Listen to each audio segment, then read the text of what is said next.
I thoroughly enjoyed the movie, Bill, but I just was particularly taken by one aspect of the film, and that is in Star Trek II, it makes it respectable to be over 35. But not much over, and not very respectable. Yes, well, it's the movie is about youth and old age and death and love and whatever. And that middle age group, the way that that is handled in the movie, for instance, you with the glasses and that routine. Did you have any reservations about that aspect, that maybe it would be a turnoff to young people? Well, it in fact was suggested not to do it at one point by some people who thought they had my best interests at heart. My feeling has always been that the more human you can make a character, the more vulnerable, the more identifiable, the better it is. And so we sought all means possible to do that. In the case of Star Trek, the chemistry is unique.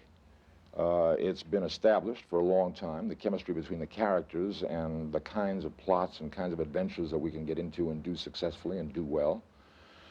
But nevertheless, when you've been apart for some time and a new executive producer comes on the scene, Harv Bennett I'm talking about, a new director who has never directed Star Trek before and never directed any of these actors before, Nicholas Meyer.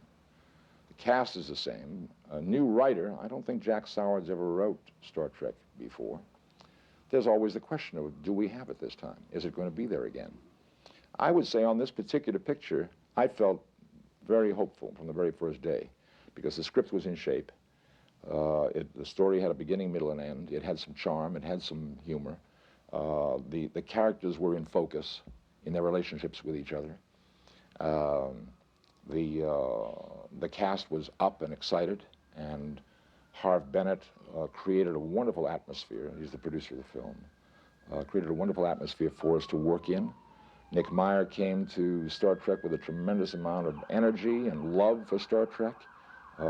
Kind of almost like a kid being introduced into this world and saying, wow, I get to work in Star Trek, you know, I get to make a Star Trek movie. So that excitement was contagious, and I think it's in the film. Of course, the movie Star Trek II has been getting a lot of publicity even before it's open because of the ending and is Spock dead or isn't he dead? How do you feel about that, Bill? Do you wish all that controversy hadn't opened up at this point? Well, we knew it would. The moment a decision to write the kind of script we did, we knew that there would be a great deal of controversy, and we knew that we had to walk a very fine line between trying to hide it and trying to make the picture so that people would have to go see it to understand what all the fuss was about, because it's not sure. We don't know that Spock dies. The audience themselves have to go to make up their own mind.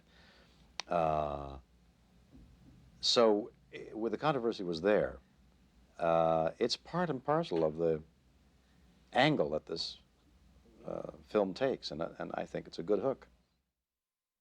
Looking back to the first Star Trek, and you saw yourself in the mirror with your Spock makeup. Strange, yeah. Reaction?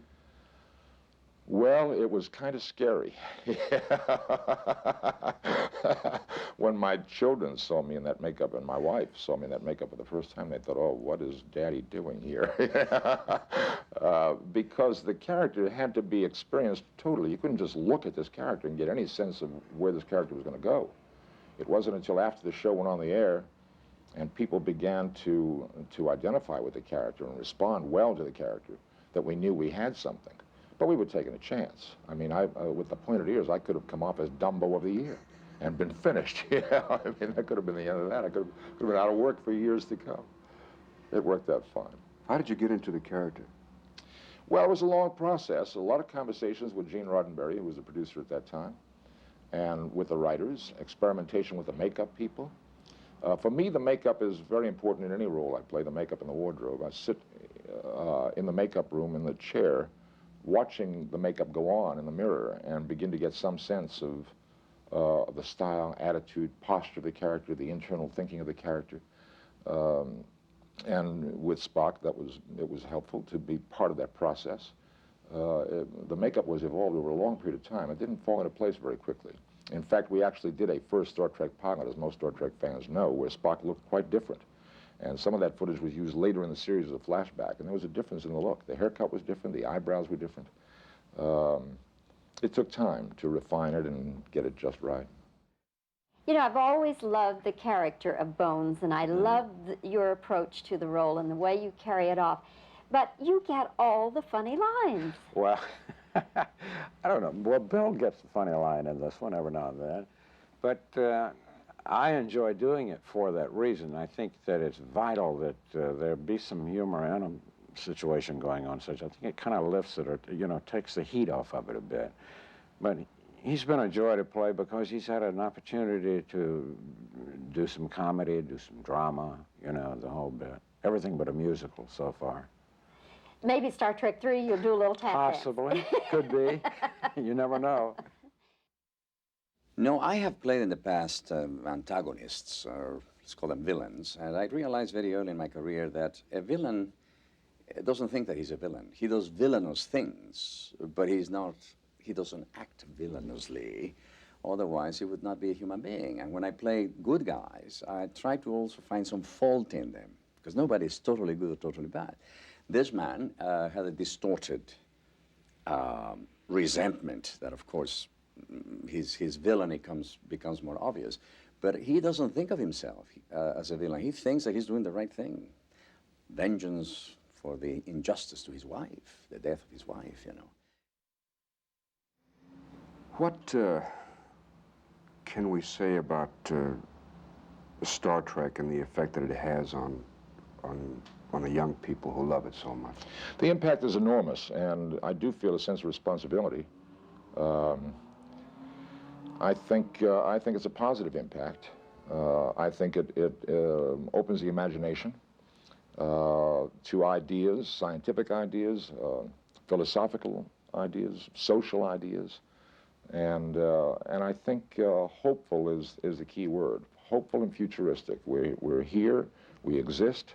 There is reason to be motivated and to try to learn, to do things, and to work together and to explore.